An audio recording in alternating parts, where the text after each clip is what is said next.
नमस्कार दोस्तों, स्वागत है आपका स्टडी फॉर जुडिशरी चैनल में। हम बात करेंगे इस वीडियो में उत्तराखंड सिविल जज के 2019 के क्वेश्चन पेपर के बारे में।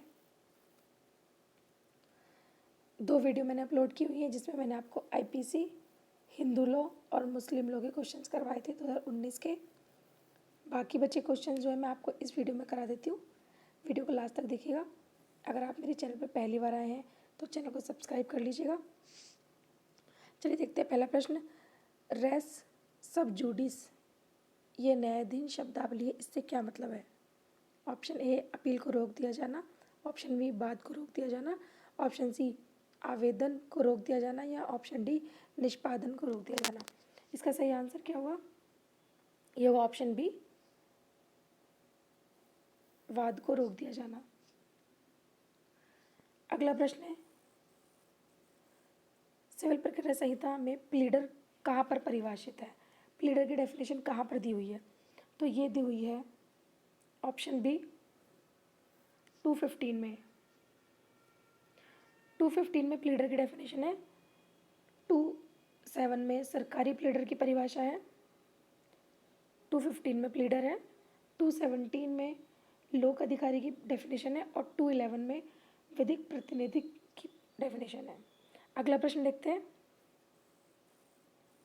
सिविल प्रक्रिया संहिता की निम्नलिखित में से कौन सी धारा आदेश को परिभाषित करती है? आदेश को इसमें से कौन सी डेफिनेशन जो है किस सेक्शन में आएगी वो बताना है। आदेश कहाँ पर है? तो ये ऑप्शन सी 214 में। अगला प्रश्न है,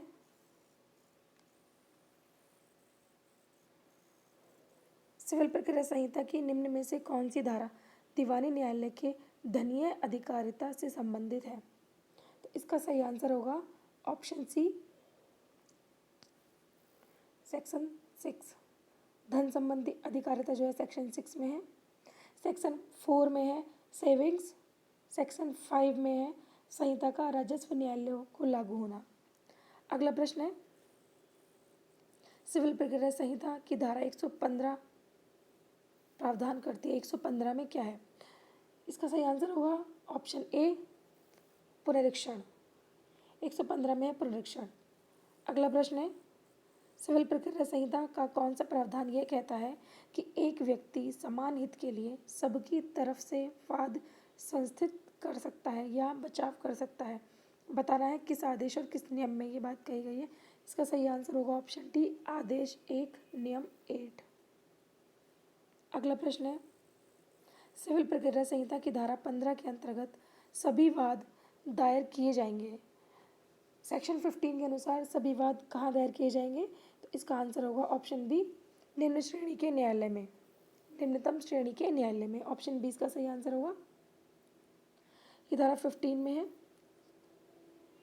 अगला प्रश्न है, निम्नलिखित में से सिविल प्रक्रिया संहिता की किस धारा में अंत्यकालीन लाभ की डेफिनेशन है? अंत्यकालीन लाभ की डेफिनेशन किस सेक्शन में है? तो ये है ऑप्शन 212 डी ऑप्शन है, धारा 212। धारा 2 के 4 में है जिला, धारा 2 के 14 में है आदेश, धारा 2 के 6 में है विदेशी निर्णय और 2 के 12 में है अंतकालीन लाभ। अगला प्रश्न है, प्राणनायक का सिद्धांत निम्नलिखित में से किस सूत्र पर आधारित है? तो ये किस सूत्र पर आधारित है? इसका सही आंसर है ऑप्शन सी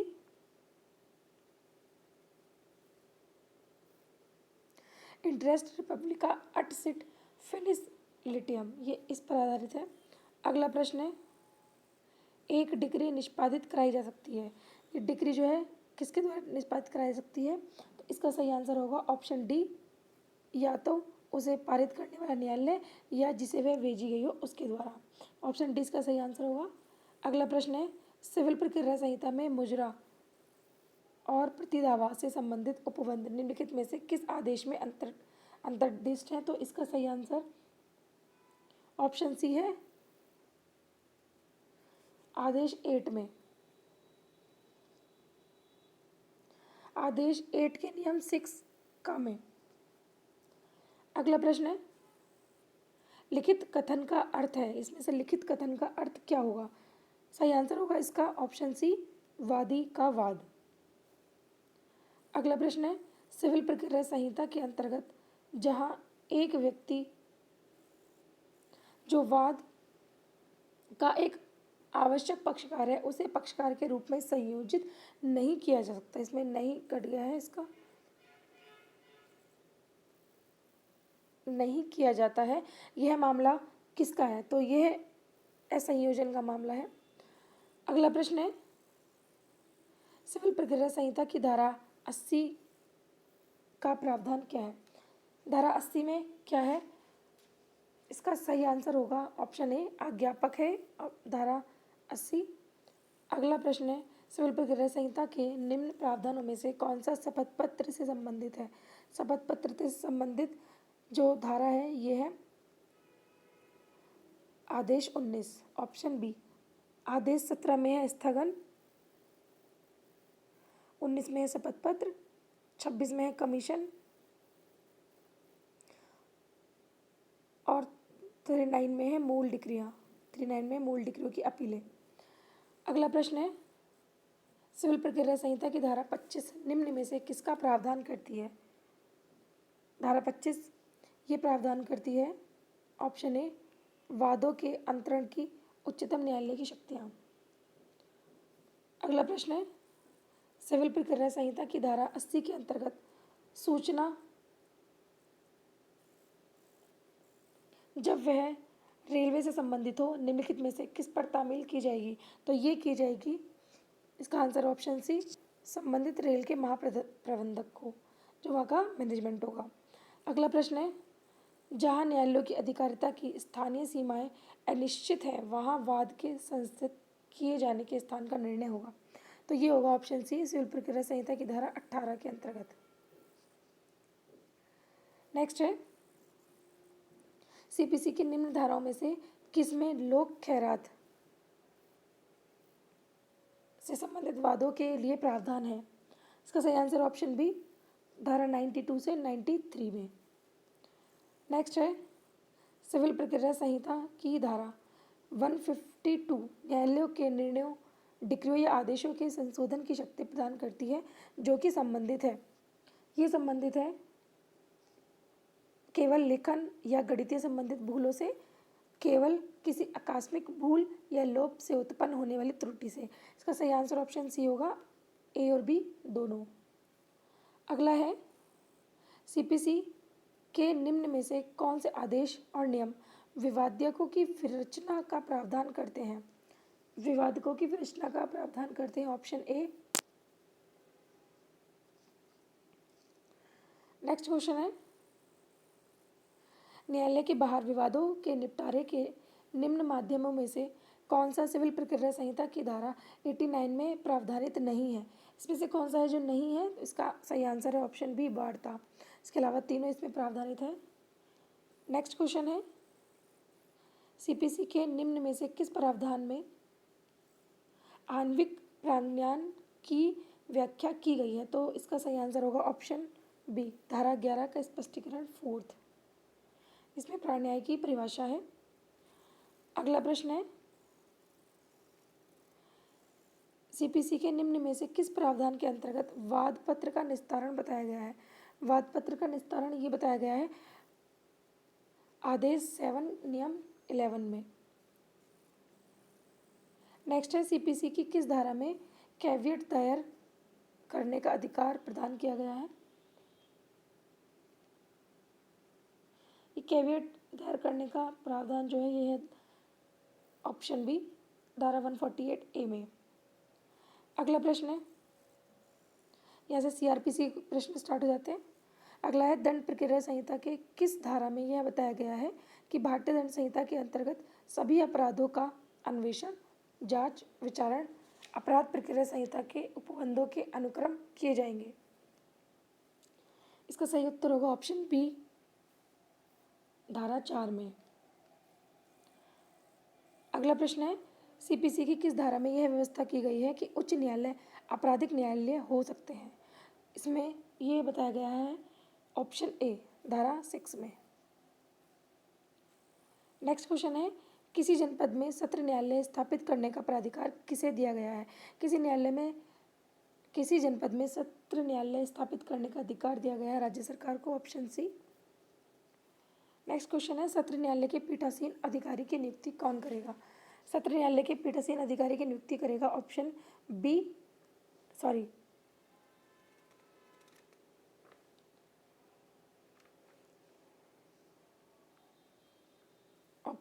उच्च न्यायालय। ये दिया गया है धारा 9 के 2 में। अगला क्वेश्चन है,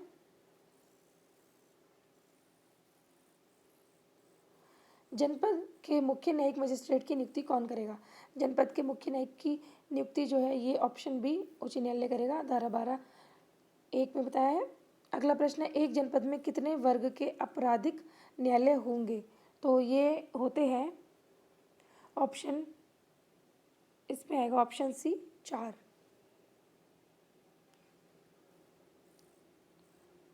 अगला प्रश्न है, एक उच्च न्यायालय निम्नलिखित में से कौन से दंड पारित कर सकता है? उच्च न्यायालय जो है इसमें से कौन से दंड पारित करेगा? इसका सही आंसर होगा ऑप्शन डी, कोई भी दंड जो विधि द्वारा प्राधिकृत हो। ठीक है, और ये बताया गया है धारा 28 के 1 में। अगला प्रश्न है, पुलिस कब एक व्यक्ति को वारंट के बिना भी गिरफ्तार कर सकती है? तो ये कर सकती है केवल संज्ञेय मामले में, केवल उद्घोषित अपराधी के मामले में, केवल सशस्त्र सेना का भगोड़ा हो तब। तो इसका सही आंसर होगा ऑप्शन डी, सभी। उपरोक्त सभी सिचुएशन में पुलिस बिना वारंट के भी गिरफ्तार कर सकती है। अगला प्रश्न है, मुख्य मेट्रोपॉलिटन मजिस्ट्रेट द्वारा कारावास की अधिकतम कितनी सजा दी जा सकती है? ये कितने अधिकतम सजा दे सकता है? CMM, तो ये दे सकता है अधिकतम सजा ऑप्शन बी 7 वर्ष की।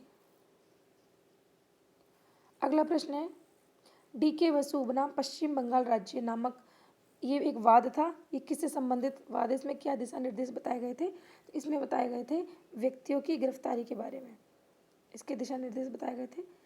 अगला प्रश्न है, CPC की धारा 125 के अंतर्गत भरण पोषण संबंधित मामले निम्नलिखित में से किस न्यायालय के समक्ष दाखिल किए जाएंगे? तो ये किए जाएंगे ऑप्शन बी, न्यायिक मजिस्ट्रेट प्रथम श्रेणी के, इनके सामने किए जाएंगे। और ये भरण पोषण वाला सेक्शन 125 से लेकर के 128 तक CRPC में बताया गया है। अगला प्रश्न है, एक आपराधिक मामले में किस स्तर पर दंड प्रक्रिया संहिता की धारा 164 के अंतर्गत किसी व्यक्ति का संस्वीकृति का कथन दर्ज किया जा सकता है? तो ये किया सकता है CRPC की धारा 164A के तहत 1 के तहत अन्वेषण के समय। अगला प्रश्न है, CRPC की धारा 154 के अंतर्गत संज्ञेय अपराध के घटित होने संबंधित सूचना कौन दे सकता है? CRPC 154 के तहत अगर कोई संज्ञेय अपराध घटित होता है तो कौन इसकी सूचना दे सकता है? तो इसका आंसर होगा स्वयं पीड़ित व्यक्ति भी, पीड़ित व्यक्ति के आश्रित भी और पीड़ित व्यक्ति से संबंधी भी, यानी कि कोई भी व्यक्ति दे सकता है। इसमें ऑप्शन डी है। अगला प्रश्न है, CRPC में सुसंगत प्रक्रिया कहाँ दी गई है? ऐसे मामले में जब 24 घंटे के अंदर अन्वेषण पूर्ण ना हो पाए, तो ये दी गई है 167 में, ऑप्शन सी। अगला प्रश्न है, CRPC की किस धारा के अंतर्गत भारत के बाहर कारित किए गए अपराधों के संबंध में आपराधिक न्यायालयों का क्षेत्राधिकार बताया गया है? तो इसमें बताया गया है सेक्शन 188 में, ऑप्शन डी इसका राइट आंसर होगा। 188 में भारत से बाहर किया गया अपराध के बारे में बताया है। 177 में जो है जांच और विचारण का मामूली स्थान बताया है। 179 में अपराध जहाँ पर विचारणीय होगा वहाँ विचारणीय होगा जहाँ की वो कार्य किया गया है या जहाँ उसका परिणाम निकला हो। और 183 में यात्रा या जल यात्रा में किया गया अपराध है, तो इसका आंसर 188 होगा, जो कि भारत के बाहर किया गया कोई अपराध है। अगला प्रश्न है, CRPC में मजिस्ट्रेट द्वारा अपराधों के संज्ञान लिए जाने के लिए कौन से तरीके दिए गए हैं? तो इसमें कंप्लेन प्राप्त करने पर और पुलिस रिपोर्ट के आधार पर और केवल पुलिस रिपोर्ट के अतिरिक्त सूचना प्राप्त होने पर। तो इसका सही आंसर ऑप्शन डी होगा, उपरोक्त सभी किसी भी प्रकार से मजिस्ट्रेट जो है अपराध के संज्ञान ले सकता है। अगला प्रश्न है, दंड प्रक्रिया संहिता की कौन सी धारा सत्र न्यायालयों को अपराधों को आरंभिक अधिकारिता के रूप में संज्ञान लेने से रोकती है जब तक कि मामले को किसी भी मजिस्ट्रेट द्वारा भेजा ना गया हो? इसका सही आंसर जो है ये होगा ऑप्शन ए 193 के तहत। इसमें अपराधों का सेशन न्यायालय द्वारा संज्ञान लिया जाता है 193 में। अगला प्रश्न है, निम्नलिखित वादों में से कौन सा वाद अग्रिम जमानत के सिद्धांत से संबंधित है? अग्रिम जमानत से संबंधित वाद इसमें से कौन सा है?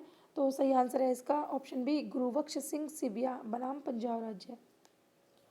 अगला प्रश्न है, सीआरपीसी के किस उपबंध के अंतर्गत अभियुक्त को राज्य के खर्चे पर विधिक सहायता अनुमान्य कराई गई है? तो इसका सही आंसर होगा ऑप्शन सी 304।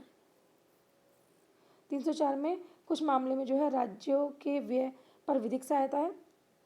301 में लोक अभियोजन की हाजिरी है। 303 में जिस व्यक्ति के विरुद्ध कार्यवाही संस्थगित की गई है उसकी प्रतिरक्षा का अधिकार। 304 में विधिक सहायता और 306 में है सह अपराधी को क्षमादान। अगला प्रश्न है, सीआरपीसी के अंतर्गत निम्नलिखित में से किसे न्यायालय की भाषा के संदर्भ में निर्णय लेने की शक्ति प्रदान की गई है? तो ये की गई है ऑप्शन ए राज्य सरकार को, और ये धारा 272 में। अगला प्रश्न है, सीआरपीसी के किस उपबंध में कहा गया है कि एक अभियुक्त व्यक्ति सक्षम साक्षी होगा तथा बचाव के लिए शपथ पत्र साक्ष्य दे सकेगा? ये बताया गया है ऑप्शन बी धारा 315 में। अगला प्रश्न है, सीआरपीसी के अनुसार आरोप का निर्णय कौन कर सकेगा? आरोप का निर्णय इसमें से कौन करेगा?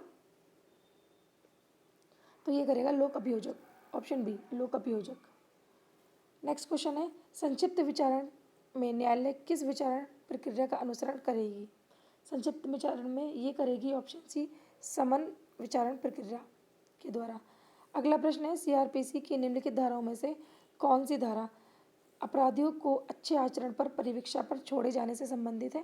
तो इसका सही आंसर होगा ऑप्शन डी 360। 260 में संक्षिप्त विचारण है।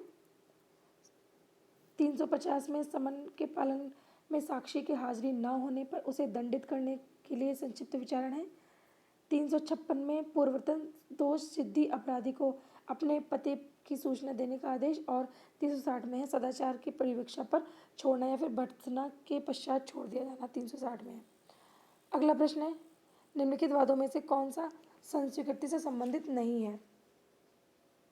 ये कुछ एविडेंस के क्वेश्चंस आ गए हैं। संस्वीकृति से संबंधित वाद इसमें से कौन सा नहीं है? तो ये है ऑप्शन डी टीजे पोन्नम बनाम एमसी वर्गीस। नेक्स्ट क्वेश्चन है, भारतीय साक्ष्य अधिनियम की निम्नलिखित में से कौन सी धारा प्रति परीक्षा में विधिपूर्ण प्रश्न पूछे जा सकेंगे का प्रावधान करती है? तो ये करती है ऑप्शन ए 146। 146 में है प्रति परीक्षा में विधिपूर्ण प्रश्न। 145 में है पूर्ववर्तन लेखबद्ध कथनों के बारे में प्रति परीक्षा। 144 में है लेखबद्ध विषयों के बारे में साक्ष्य, और 147 में है साक्षी को उत्तर देने के लिए कब विवश किया जाएगा। अगला प्रश्न है, भारतीय साक्ष्य अधिनियम की निम्नलिखित में से कौन सी धारा प्लीडर की वृत्तिक सूचनाओं से संबंधित है? तो ये है ऑप्शन सी 126 से और 127। नेक्स्ट क्वेश्चन है, सबूत के भार से संबंधित उपबंध दिए गए हैं। सबूत के भार से संबंधित उपबंध दिए गए हैं भारतीय साक्ष्य अधिनियम की धारा 101 से 114 ए तक। ये चैप्टर 7 में है। नेक्स्ट क्वेश्चन है, भारतीय साक्ष्य अधिनियम की धारा 6 किससे संबंधित है? धारा 6 संबंधित है एक ही समव्यवहार के भाग होने वाले तथ्यों की सुसंगतता से। अगला प्रश्न है, भारतीय साक्ष्य अधिनियम की धारा 133 संबंधित है।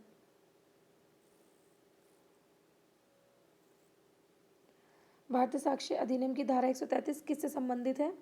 इसका सही आंसर होगा ऑप्शन बी सह अपराधी से। नेक्स्ट क्वेश्चन है, भारतीय साक्ष्य अधिनियम की किस धारा में दहेज मृत्यु की अवधारणा है? दहेज मृत्यु की अवधारणा इसमें से किस में है? तो ये दी गई है ऑप्शन डी 113 बी में। ये क्वेश्चन कई बार बना हुआ पहले भी। धारा 111 ए में है अपराधों के बारे में उपधारणा। 112 में है विवाहित स्थिति के दौरान जन्म होना धर्मज का निश्चय सबूत है, और धारा 113 ए में है किसी विवाहित स्त्री द्वारा आत्महत्या के दुष्प्रेरण के बारे में उपधारणा, और 113 बी में है दहेज मृत्यु के बारे में उपधारणा। अगला प्रश्न है, दूधनाथ पांडे बनाम उत्तर प्रदेश राज्य, ये वाद किससे संबंधित है? तो ये वाद संबंधित था ऑप्शन बी, अन्यत्र उपस्थित होने से।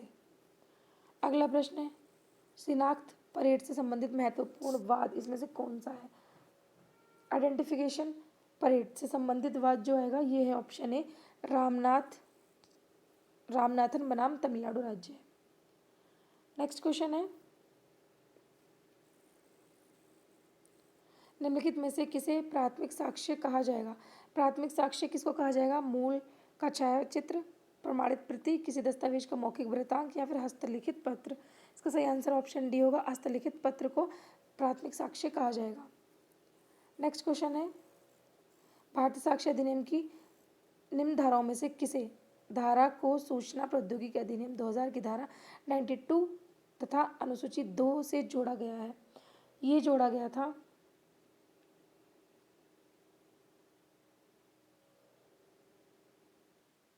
ऑप्शन सी 167A में। अगला प्रश्न, भारतीय साक्ष्य अधिनियम के अधीन सूचक प्रश्न सामान्यतः पूछे जाते हैं। सूचक प्रश्न जो है सामान्यतः पूछे जाते हैं प्रति परीक्षा में। ये 143 सेक्शन है उसमें बताया गया है। नेक्स्ट क्वेश्चन है, एविडेंस के अधीन न्यायाधीश के प्रश्न पूछने एवं दस्तावेज या वस्तु को न्यायालय में पेश करने की शक्ति का प्रावधान किया गया है? इसमें से किस सेक्शन में है? तो ये सेक्शन है ऑप्शन डी 165 में। प्रश्न करने या पेशकरण का आदेश देने के लिए न्यायालय की शक्तियाँ हैं इसमें। अगला प्रश्न है, भारतीय साक्ष्य अधिनियम के अधीन विबंध का कौन सा प्रकार सम्मिलित नहीं है? इसमें से ये सम्मिलित नहीं है, इच्छा द्वारा विबंध। नेक्स्ट क्वेश्चन है, भारतीय साक्ष्य अधिनियम की धारा 112 प्रावधान करती है। 112 ये संबंधित है धर्मज की उपधारणा से। अगला प्रश्न है, एविडेंस एक्ट की कौन सी धारा पति और पत्नी विधि में एक व्यक्ति होते हैं?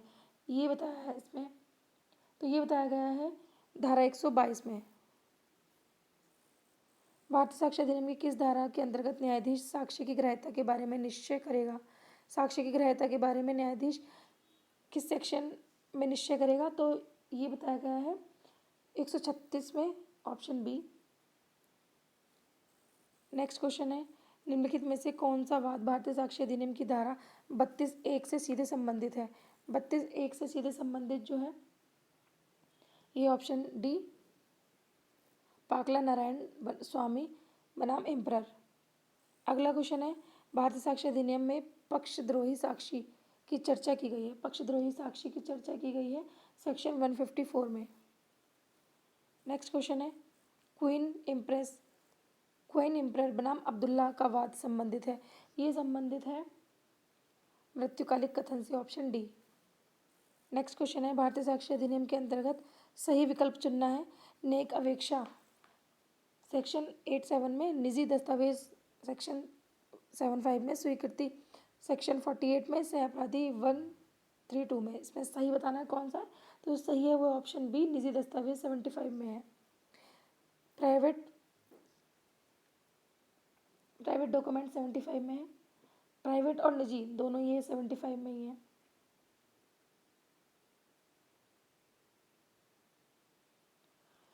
अगला प्रश्न है,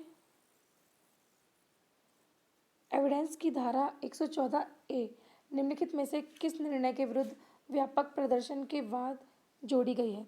तो ये जोड़ी गई है ऑप्शन ए, तुकाराम बनाम स्टेट ऑफ महाराष्ट्र में। अगला है, इलेक्ट्रॉनिक अभिलेख है। इलेक्ट्रॉनिक अभिलेख इसमें से क्या है? तो ये होते हैं दस्तावेजी साक्ष्य, ऑप्शन सी। नेक्स्ट क्वेश्चन है, शिनाख्त कार्यवाही भारतीय साक्ष्य अधिनियम की किस धारा के अधीन है? शिनाख्त कार्यवाही ये अधीन है सेक्शन 9 में। नेक्स्ट क्वेश्चन है, ये टीपी के कुछ प्रश्न आ गए हम। अंतरण का दस्तावेज वैध रूप से अनुप्रमाणित होता है जबकि, बताना है जबकि। इसका सही देख ले, इसके पहले ऑप्शन देखते हैं हम। जबकि ए, निष्पादन ने अपने परिवारजनों के समक्ष दस्तावेज पर हस्ताक्षर किए हों। बी, किसी व्यक्ति ने दस्तावेज उसकी उपस्थिति में लिखे जाने के तथ्य पर गवाह के रूप में हस्ताक्षर किए हों। सी, एक व्यक्ति जिसे निष्पादक को दस्तावेज पर हस्ताक्षर करते देखा है अपने हस्ताक्षर गवाह रूप में करता है। या डी, हस्ताक्षर दो गवाहों द्वारा हस्ताक्षरित हो जिसे निष्पादक को हस्ताक्षर करते देखा हो और जिन्होंने निष्पादक की उपस्थिति में हस्ताक्षर किए हों। तो इसका सही आंसर जो है वो ऑप्शन डी होगा। दो गवाहों ने उस पर हस्ताक्षर किए हों और निष्पादक को हस्ताक्षर करते हुए देखा हो और निष्पादक की उपस्थिति में हस्ताक्षर किए गए हों। अगला प्रश्न देखते हैं। निम्नलिखित में से कौन सी संपत्ति संपत्ति अंतरण अधिनियम के अंतर्गत अचल संपत्ति नहीं है? इसमें से अचल संपत्ति क्या नहीं है? ऑप्शन ए, अचल संपत्ति के बंधक द्वारा प्रतिभूत किया गया ऋण, पूजा का अधिकार जो मंदिर विशेष के संदर्भ में हो, एक झील, एक तालाब में मछली पकड़ने व ले जाने का अधिकार। इसमें से अचल संपत्ति क्या नहीं है?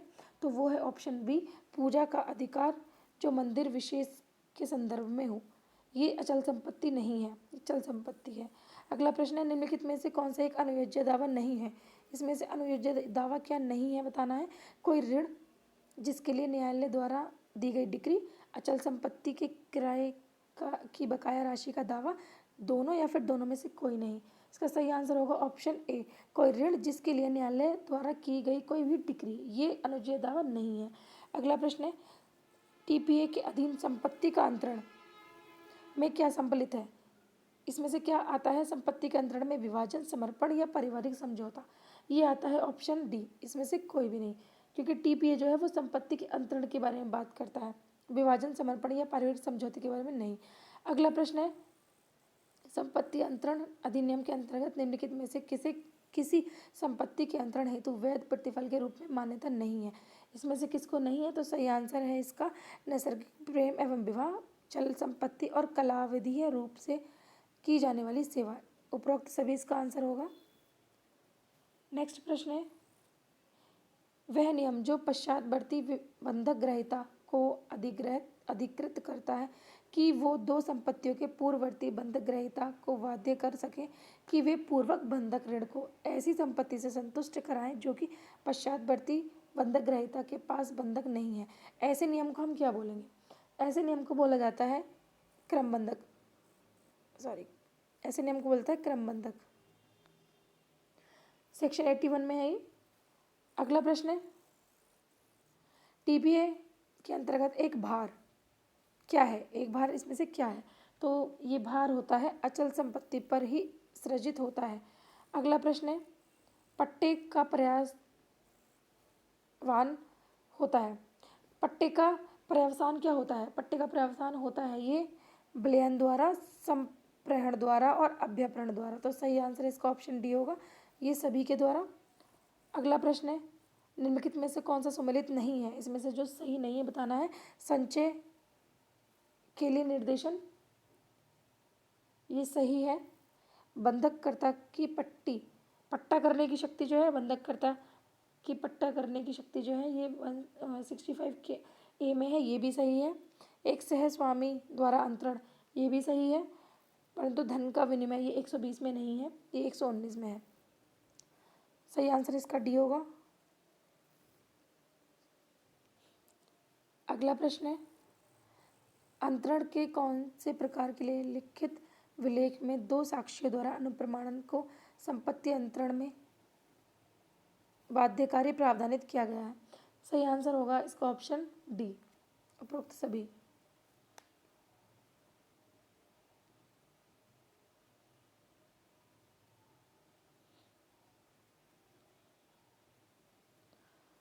अगला प्रश्न है, वैधानिक रूप से एक दान तब तक पूर्ण नहीं होता जब तक कि उसका अदाता द्वारा प्रतिग्रहण न कर लिया जाए। ऐसा प्रतिग्रहण होना चाहिए, ये लिखित में अदाता द्वारा या अदाता की ओर से होना चाहिए, दाता के जीवन काल में किया गया होना चाहिए, तब तक किया गया हो जब तक दाता देने में समर्थ हो, या फिर दाता के जीवन काल में तथा तब तक किया गया है जबकि दाता देने में समर्थ हो। इसका सही आंसर होगा ऑप्शन डी, दाता के जीवन काल में तथा तब तक किया गया हो जब तक दाता देने में समर्थ हो, और ये है धारा 122 में। अगला प्रश्न है, निम्नलिखित में से कौन सा दान संपत्ति अंतरण अधिनियम के लिए वैध है? इसमें से कौन सा दान है जो वैध है संपत्ति अंतरण अधिनियम में? और ये है ऑप्शन डी, दान जिसका हेतु अतीत का आयुक्त संभोग हो। अगला प्रश्न है, अवयस्क को किया गया पट्टा, किसी माइनर को किया गया पट्टा शून्य होता है। ऑप्शन बी सही है इसका आंसर। नेक्स्ट क्वेश्चन है, संपत्ति अंतरण अधिनियम के अंतर्गत एक जीवित व्यक्ति से अभिप्राय। जीवित व्यक्ति यहाँ पे क्या है? केवल मनुष्य, केवल लिमिटेड कंपनी या भागीदारी फर्म? तो ये सभी जो है एक जीवित व्यक्ति हैं। ऑप्शन डी सही आंसर है। अगला प्रश्न है, बंधककर्ता का मोचन का अधिकार इसके लिए संविस्तृण है। इसका सही आंसर होगा ऑप्शन डी।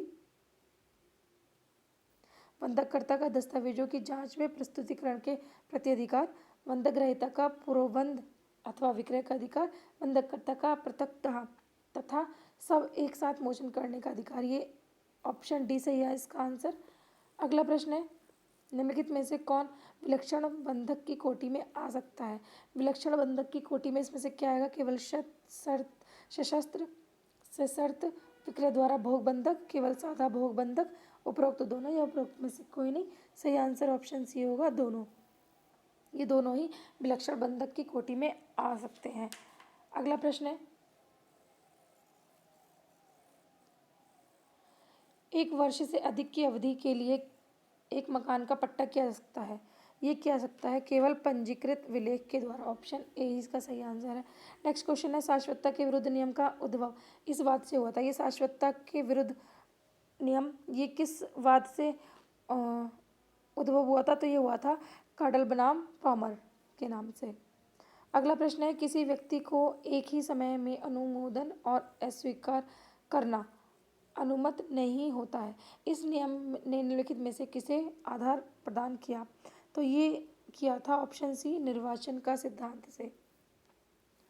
नेक्स्ट क्वेश्चन है, भारतीय साक्ष्य अधिनियम की धारा 115 द्वारा घोषित विबंध का सिद्धांत संपत्ति अंतरण अधिनियम की इन धाराओं में अभिव्यक्त प्राप्त करता है। तो ये करता है ऑप्शन बी धारा 41 तथा धारा 43 में। नेक्स्ट है, राम कुमार कुंडू बनाम मैक्विन वाद संबंधित है। ये वाद संबंधित था दृश्यमान स्वामी से, और दृश्यमान स्वामी जो है ये है सेक्शन 14 में टीपीए के। अगला प्रश्न है,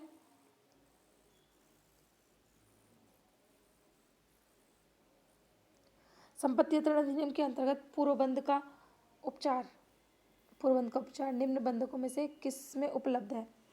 तो ये उपलब्ध है ऑप्शन सी सशस्त्र विक्रय बंधक में, सशस्त्र विक्रय बंधक में। अगला प्रश्न है, संपत्ति अंतरण अधिनियम के अंतर्गत एक अजात व्यक्ति अपने फायदे के लिए किए गए अंतरण पर कब निहित हित अर्जित करता है? तो ये करता है ऑप्शन ए जन्म लेने पर। नेक्स्ट क्वेश्चन है, संपत्ति अंतरण अधिनियम की धारा 3 के अनुसार लिखत से अभिप्रेत है। लिखत से अभिप्रेत क्या है? वसीयती लिखत या अवसीयती लिखत, दोनों या फिर कोई नहीं। सही आंसर इसका ऑप्शन बी होगा अवसीयती लिखत। ये सेक्शन 3 में है अवसीयती लिखत। अगला प्रश्न है और आज की वीडियो का लास्ट क्वेश्चन है, ये 2019 का पेपर मैंने आपको अब पूरा करा दिया है। संपत्ति अंतरण अधिनियम के अंतर्गत विक्रय अंतरण होता है। जो विक्रय अंतरण है ये होता है ऑप्शन बी अचल संपत्ति के उपभोग के अधिकार का।